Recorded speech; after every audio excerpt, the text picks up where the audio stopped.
When people object to altruism, the first reaction of most people is, what could you possibly have against altruism? Surely that's a good thing. Yeah. How do you define altruism? How did Ayn Rand define altruism? Well, she defined altruism the way philosophers have defined altruism. That is, in common parlance, people pretend that altruism means something else. Yeah. They all know it doesn't. Okay. Because deep down, we all know we're kidding ourselves when we think altruism is just opening doors and being nice to people and so on. Altruism means living for the sake of other people. Altruism is the ideology that says other people are more important to you than you are to you. That your moral focus, your ethical focus needs to be the well-being of other people.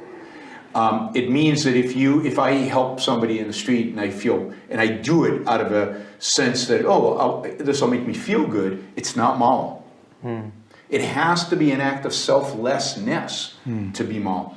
So altruism is built on a foundation that the other is always more important. Altruism means other-ism, the ism of others, right? So your whole moral focus is on the other person. It's not about being nice and polite and friendly and helping people when you want to help them or when there's a value to be gained by helping them. It's about sacrificing yourself. It's about putting yourself on the cross for other people's sins. Okay. That is the essence of altruism, right? And I think Christianity has been its strongest advocate from the beginning, because it's the idea of dying the most horrible death possible. Not for sins you committed. That would be kind of okay.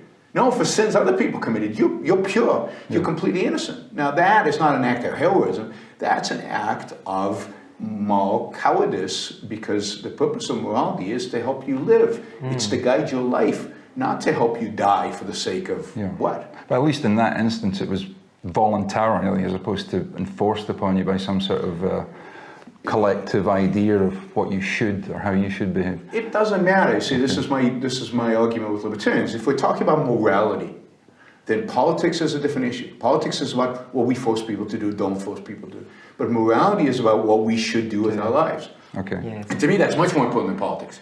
Because whatever we believe about politics, the fact is, and I know I'll just shock you, we're not going to have that much impact on the world out there, not in our lifetime. So what's really important is how you live your life with yourself on a day-to-day basis. That's what morality is about. Morality is about living. And so if you have a false morality, a bad morality, it screws up your ability to live this one life that you have. And that to me is far more evil than anything government can do.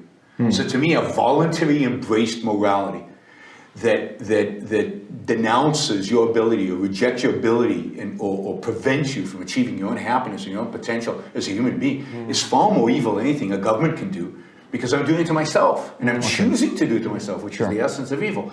So evil is not associated with force. You can voluntarily choose to do evil to yourself. You can voluntarily choose to do evil to others without ever using any force. Again, one of the differences between libertarians and objectivism is we don't start with this bizarre, axiom of the non-aggression principle, which libertarians, just invent out of nowhere. To me, there's a reason why aggression is bad, but that's because each individual morally should be pursuing their own happiness, and force intervenes with their ability to do that. Right? It intervenes with the ability to use your mind in pursuit of the values necessary for you to be successful, for you to be the best human being you can be. But that's the focus. The focus is on how to live your life. Politics is important, but it's one level above in a sense of the hierarchy. It's one development beyond morality. So I condemn altruism. To me, the damage, for example, the moral damage the Christian church has done far exceeds anything the state has done. Yeah, and it's what I love about Ayn Rand's philosophy. She calls a philosophy for living on planet Earth. And I gained so many insights. I remember one of her insights was this idea that if you do something bad, but only I know, that shows such disrespect to your self-esteem. It's the worst thing that you know that you've done something bad, because you should value yourself enough to care that you compromise your own integrity. So we talked about the fact that Ayn Rand didn't like people philosophizing midstream. To begin with the initial, what kind of universe do we live in, beginning with metaphysics. Yeah. Out of that, I don't know, what order do you put the branches So I of would put philosophy it, in? so metaphysics, she believes that reality is what it is. Okay. Existence exists, as she says, or put it in Aristotle's terms, A is A, which is the law of identity, which is another way of looking at existence exists. Things are, and they are what they are. They're not what you wish they are, and not what some other consciousness, external to us, creates or wishes they are. They are what they are. Reality is what it is.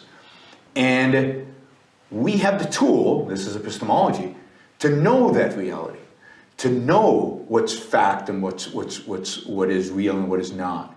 And that is our reason. So we have the capacity to reason, which is the capacity to know reality as it is, right? Not as we invent it. So again, one school of thought says, no, reality is what you make it up to be. Or your senses never actually observe real reality because it's filtered through your mind, so you're making, in a sense, you've created that, your senses are creating a separation between your reality, which is just bizarre, because the whole point evolutionary is to have senses is to give you info about the world out there. Yeah. And it's not, and reality is not what your wishes are, it's not what your emotions dictate. There's only one tool of cognition, of knowledge for human beings, and that is reason. And then, who reasons, right? So just like there's no collective stomach, just like you can't eat for me, you can't think for me. Only I can reason. The unit for human beings is the individual, because only the individual has a reasoning mind, and it's only through his reasoning mind that an individual can survive. Yeah. I mean, we don't know how to hunt, we don't know how to farm instinctually. Nobody has those instincts. You have to figure it out. That's why it took 100,000 years for human beings to figure out how to farm. And hunting was not easy. We don't have claws, we don't have fangs. We need to use our mind to do everything. So the unit is the individual. And then the question is, what should the individual do? What is right and what is wrong for the individual? Well, first, an individual has to make a fundamental choice between two alternatives, life or death, to be or not to be, right? Once you make the choice to be, then the question is how. And the question is, if I'm going to live, what do I need to do in order to live? And that's morality. Morality is, what should I do in order to live? And for her, the number one thing is think, use your mind. Live for yourself, live, which means live for yourself, right? Using your mind, guiding your actions in pursuit of your happiness. That's morality. Okay. And altruism, which is another alternative answer to what should you live for, it says don't think about yourself, think about other people. That's what you should focus on. And then there's a third alternative, which is usually presented, right? If you don't think about other people, then you should exploit other people. You should lie, cheat, steal. You should use other people for your own so-called benefit. But she says you're not really benefiting when you're exploiting other people, because what you're doing is undermining your self-esteem. You're undermining your own values. You're undermining your own confidence and your own ability to survive in the world. So, for example, if you're a thief, you're basically acknowledging to yourself that you cannot produce in this world. You cannot go out into nature and create the stuff you need to live on. Yeah. You have to steal it from somebody else. That undermines and undercuts every value that you care about. And therefore, thieves, lying, cheating, stealing, so on, are miserable human beings. They're not happy. So that's kind of the ethics. Can I ask you to capsulize your philosophy? What is Randism? First of all, I do not call it Randism, and I don't like that name. I call it Objectivism. All right. Meaning a philosophy based on objective reality. Now let me explain it as briefly as I can. First, my philosophy is based on the concept that reality exists as an objective absolute. That man's mind, reason, is his means of perceiving it. And that man needs a rational morality.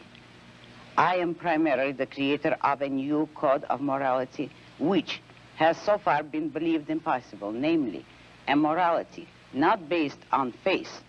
On faith? Not on faith, not on arbitrary whim, not on emotion, not on arbitrary edict, mystical or social, but on reason. A morality which can be proved by means of logic, which can be demonstrated to be true and necessary. How does objectivism differ from the philosophies that many of us have been exposed to in our youths? Philosophies based upon religions, theologians, dogmatists. The very first difference, objectivism tells you that it is not right, it is not proper to man to take anything on faith. Religion is a matter of faith. You accept a religion emotionally or because you were born to it. You have not chosen it rationally.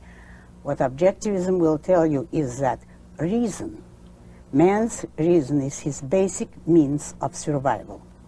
That is the most important faculty which he has, and he has to guide his life and make his choices by means of his rational faculty. He has to make his own choices, but he has to know how to make them. It is immoral for him to act on his emotions, to be guided by the whim of the moment. That objectivism holds as very wrong, very immoral. And morality, in fact, consists of following your reason to the best of your ability. So that rationality is the basic virtue from which all the others proceed. My morality is based on man's life as a standard of value.